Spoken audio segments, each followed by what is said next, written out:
Welcome to another episode of the Wood Couture podcast, recording live here in Dubai at Wood Couture. Today we have the absolute pleasure to welcome to our show the one and only Sandy Depres Stevens, co-founder and CEO of Jean-Philippe Nuel studio in New York, an award-winning studio, 2019 Gold Key Award. Welcome to the show, Sandy. Thank you. Thank you for having me, Filippo. Wonderful. We're very excited, and I think everybody is curious to know how comes after such a very long career in business, successful career. Let me be precise. In business, you suddenly change your heart and move to design. What is the reason? What happened, in fact, I was working in France and very passionate about my job, but also very passionate about design. And to go back to my study and my first experience, I started my career in Budapest, in Renault, Hungary.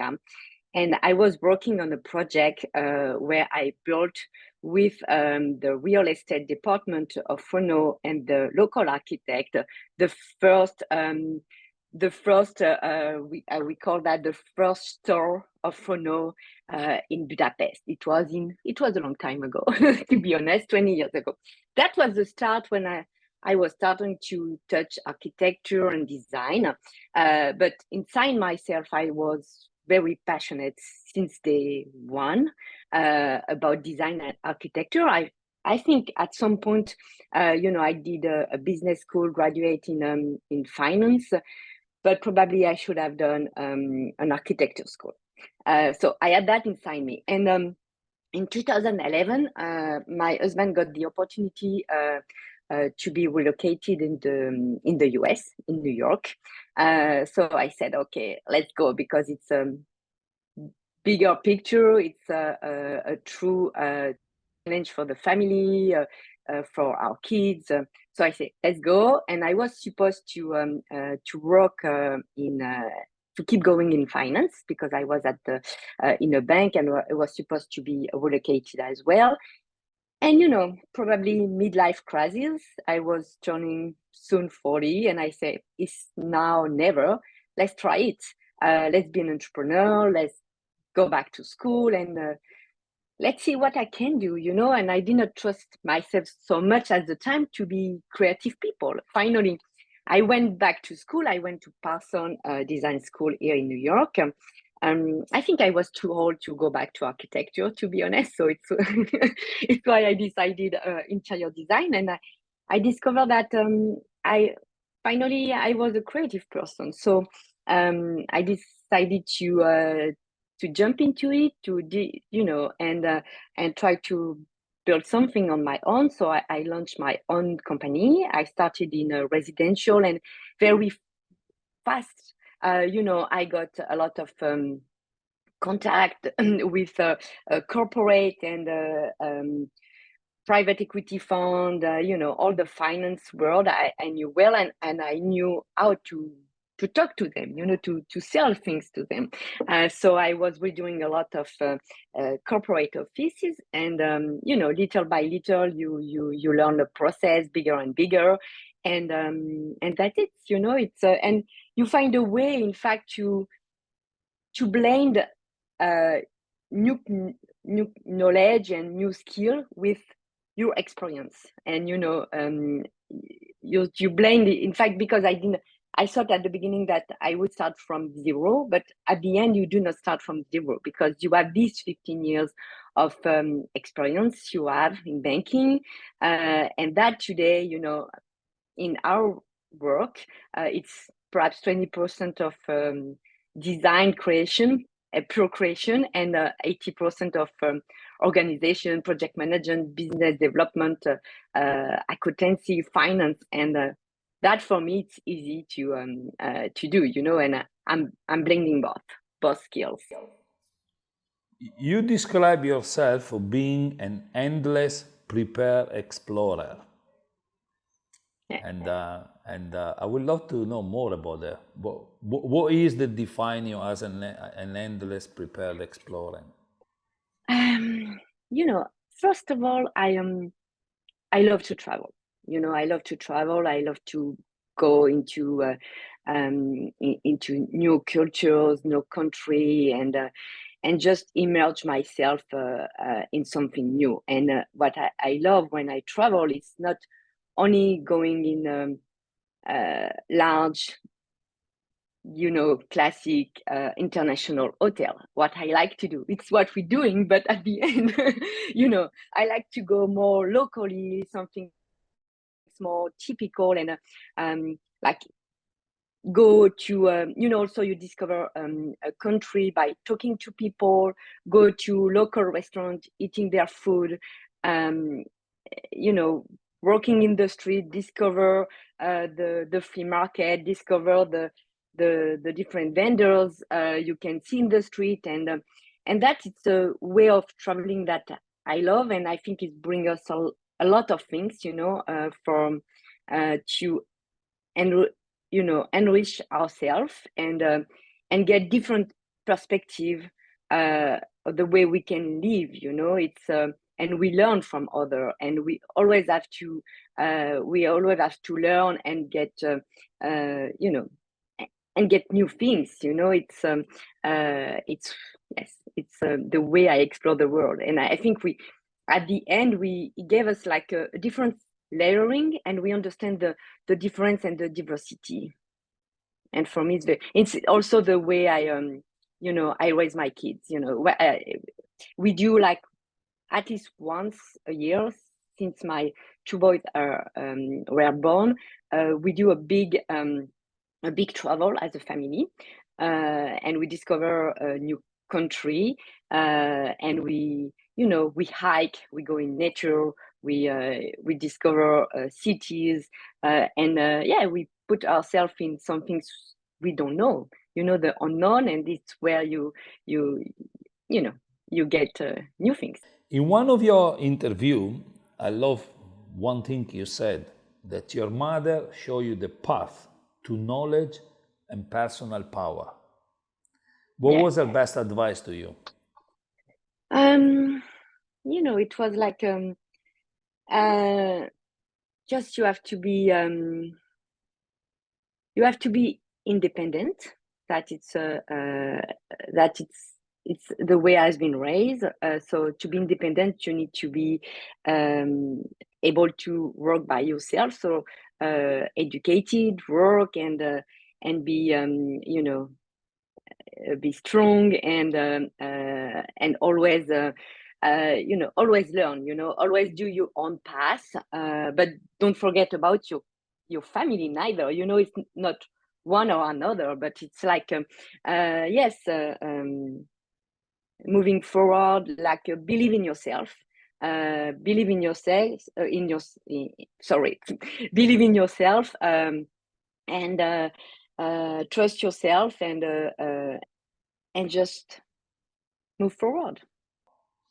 A lot of people out there talk about gender equality, women empowerment. Obviously, you come from a career in finance, which is very male dominated.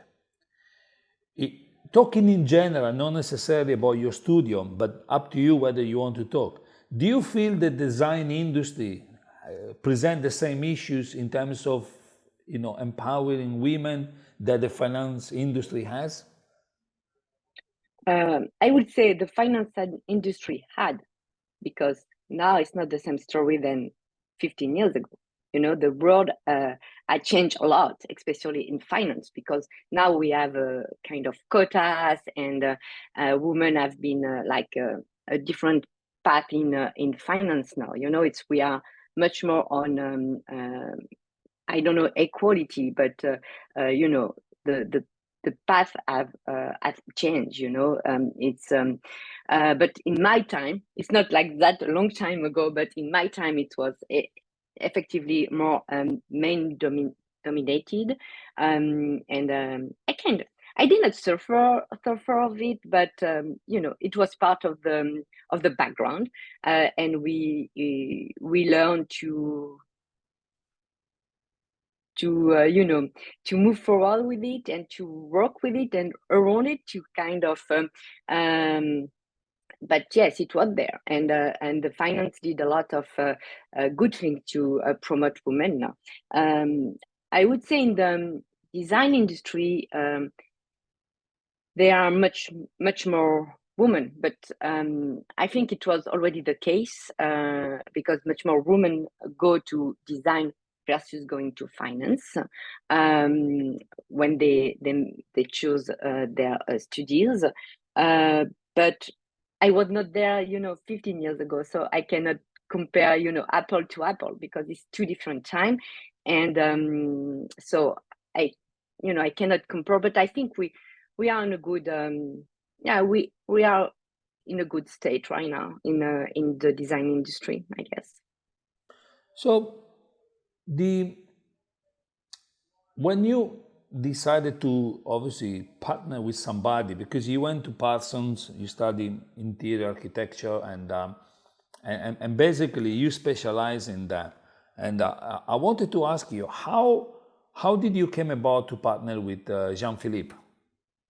In fact, I knew Jean-Philippe from when I was in France. We lived in the same neighborhood, and we were not close friends, but we were part of the same group of friends, and even at some point we went to together, like a large group of friends, to vacation in Club Med ski. So it's I knew him. So and when when I launched my own practice, and I was doing a lot of corporate offices, at some point I met him, and we had a discussion about design, about his business, and about his project. And I did ask him, you do a lot everywhere, because he did a lot of Europe, he did a lot of, in Japan. He had been doing like 100 hotels, and he was kind of the pioneer in lifestyle boutique hotel, and so I said, what are you doing? You don't do anything in the US, and why?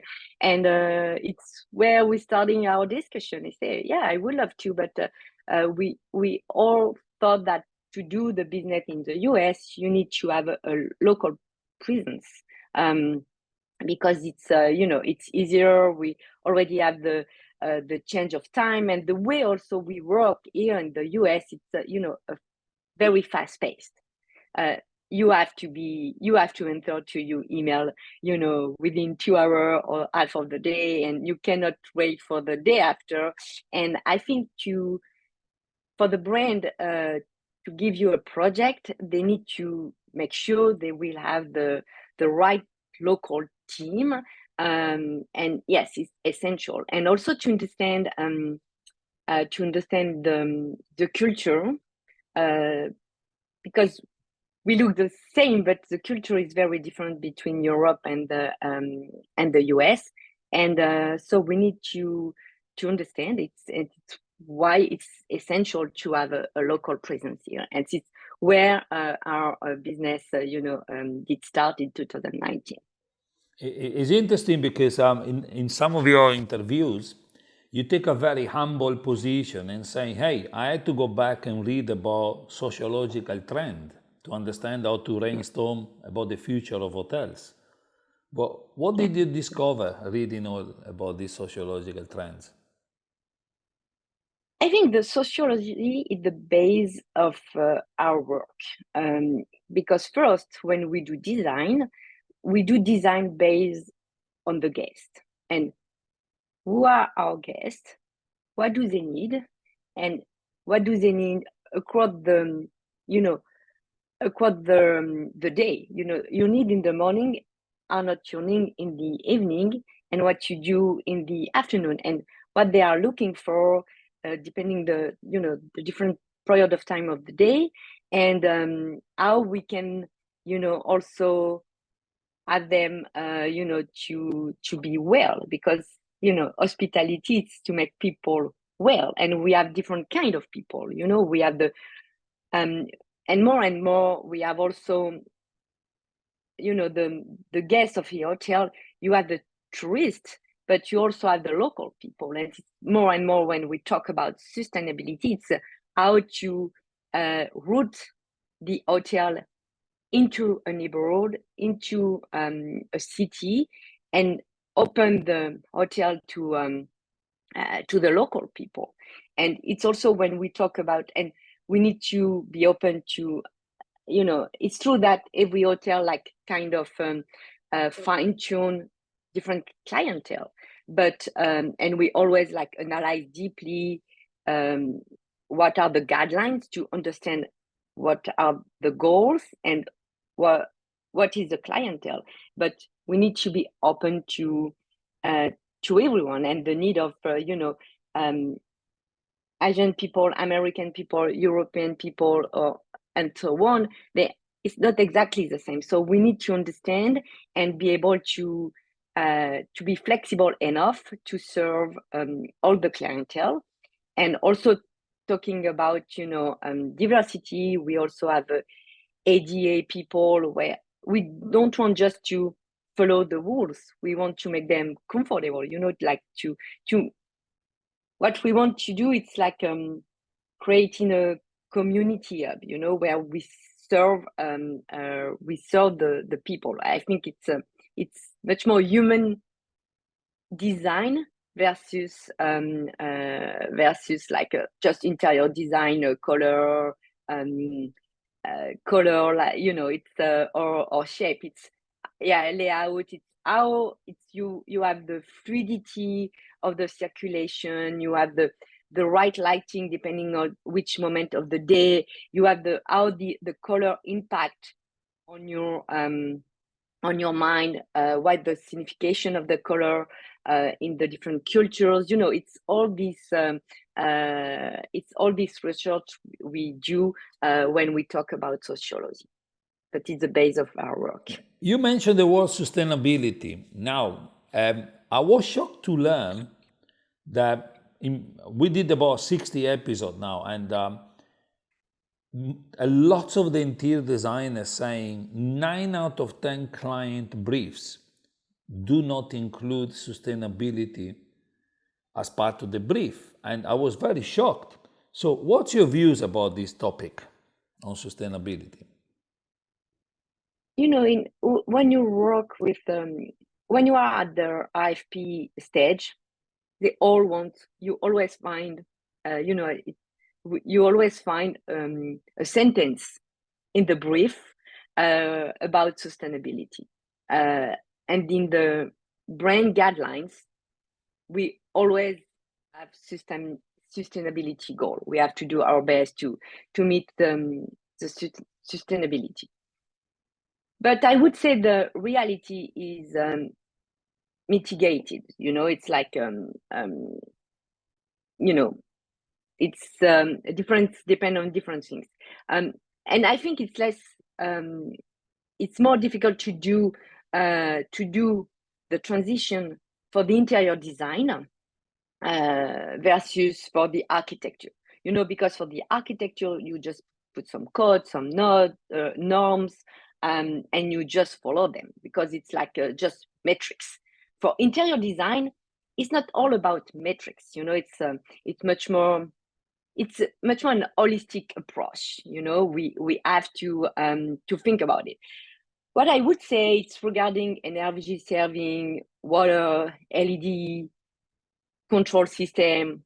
It's in the guideline, and now it's in local code. So you have no choice. You do it. It's part of the deal.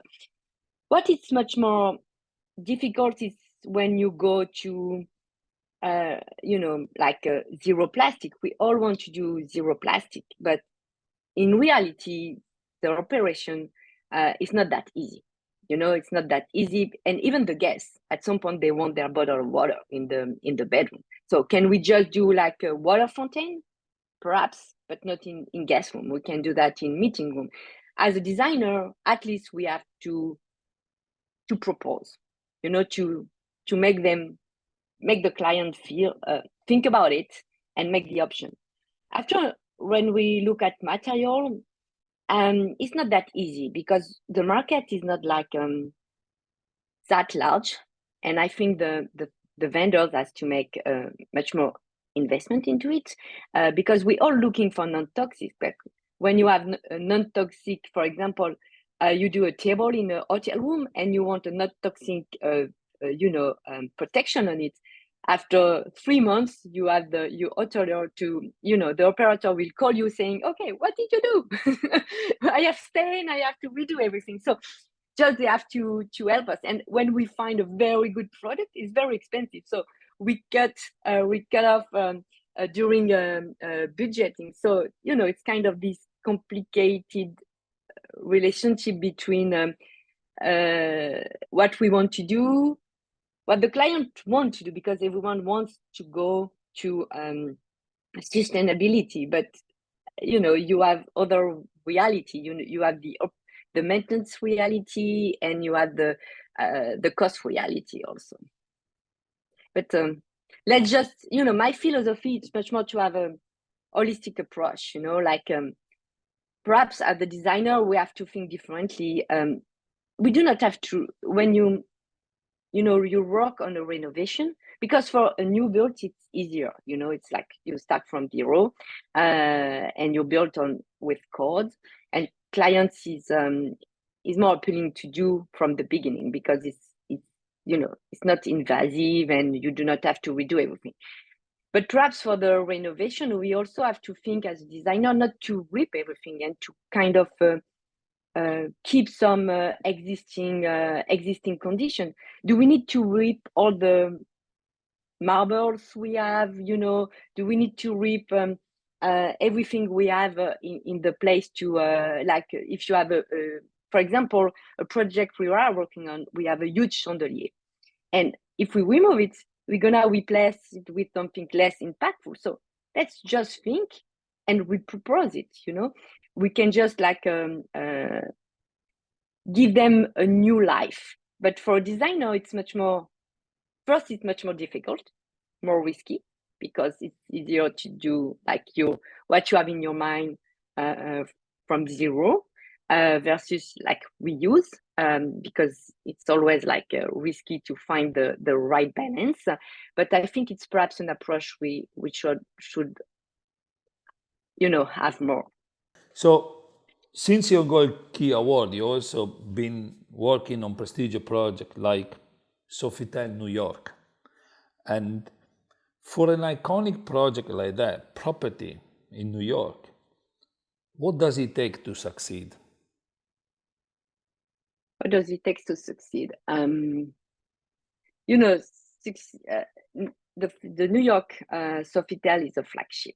It's a flagship for the brand Sofitel, because Accor wants to develop much more its footprint in the US. It's not a secret. So I think the Sofitel in New York, it's a big topic for them, and very strategic one. And we just also started the project just after the COVID. So we need to think about the new kind of hotel and what to do with this hotel. It's also a very iconic hotel for New York because it's very well located in the in the neighborhood. It's all the French people, they know this hotel, and yes, it's we need to find the right the right story, the right balance of renovation to make it very new, appealing, but without ripping everything. So it's kind of telling and we also need this story to be to be reflected between what's the brand, so the French lifestyle, but the brand in the US and rooted the hotel into New York and also into its own history, because the hotel has 20 years old and is located in the Club Row, and also I would say not do like a copy paste or pastiche of the French classic, how we can interpret them in the US, and something's much more contemporary, and we can call that the French elegance 2.0, mixed with the craziness of New York and what we have new in New York. So it's what I cannot tell you a lot about it because it's in progress, but and also it's a hotel we that has some it has been designed based on the Art Deco, and we want to keep this kind of driver style, but we do not want to be too much Art Deco and like a bold Art Deco, and we took inspiration from Jean-Michel Franck. Jean-Michel Franck, it's a French designer from the 20s, very famous about Art Deco, but a different style of Art Deco. He brought on the market something that's very elegant about the material, the natural material, and it's also what we want to express today. The sustainability, the layering, and the elegance. And this interior designer was working very famous in France and in the US. So it's kind of we do the bridge between both. Since, for what I understand, is storytelling is the essence of at the core of interior design. How would you describe the cheesecake at Eileen Cheesecake and the couscous at Café Gitan? How does it taste? Ellie's Cheesecake, it's no, I've been in 12 years in New York, so I do not eat any more cheesecake because I would gain too much weight. But that's your favorite places, Eileen and Café Gitan. It's because it's like a place, because it's like it's typical of New York. It's a tiny, not fancy place, very, and where you have it's not. I cannot say local people because New York, it's New York. You cannot call it local people. We all local, yeah. But you have like, and it's a very tiny place, not fancy, but it's you have the true I think the true essence of the cheesecake, because you have different choices, and they also have on the wall like all the celebrity who came to the place. It's very typical of New York. They do that a lot, and it's why I like very much this place to grab. When I'm in a Nolita neighborhood, I like to go by and this place. And when I have friends visiting from anywhere, okay, you want to eat a cheesecake because it's very famous from New York, so let's go to this place. And Café Gitan, I would say it's much more like European vibe, Marrakesh vibe, and it's a good mix. It's very like vintage space, flea market, and a mix, very eclectic. And I love this kind of place, very eclectic, and like when you travel, you bring souvenir from everywhere, and it's what we feel. It's couscous, so I love couscous. You guessed, and it was one of the first place in New York to have kind of tiny terrace. Now in New York, you have terrace everywhere since COVID, but before COVID, the terraces were very little in the US, in New York. And it was a place where you have like a small, a small street, and kind of storytelling and probably European vibes. When I read your interview and you were describing these two places, I really wanted to go there and have first a couscous and then a massive cheesecake because it was amazing. Now, what's in the? How do you see your studio in the next 5 years? What do you want to accomplish? More than you already done. You achieve a lot, but what else is in your mind? No, what is my mind? It's to develop more the studio across the US, and I would like also to develop in Asia, but starting from the US, and we just a new studio in the US. So we are a small team. We are a team of 4 people, but and 4 people, and we basically do much more all the project management development here in the US, and we are supported by the Paris team on all the conceptual, creative aspect of it.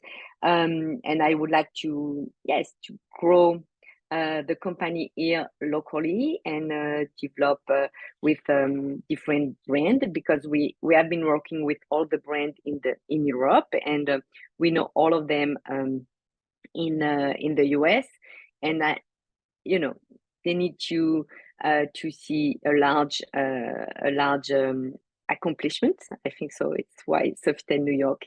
It's a big project for us, and I guess it will be the beginning, because we're ready to take more. So that's where I see it. If I take a very large canvas, white canvas, and put it on top of the Empire State Building, what message would you write in there? Learn from other, or learn from diversity.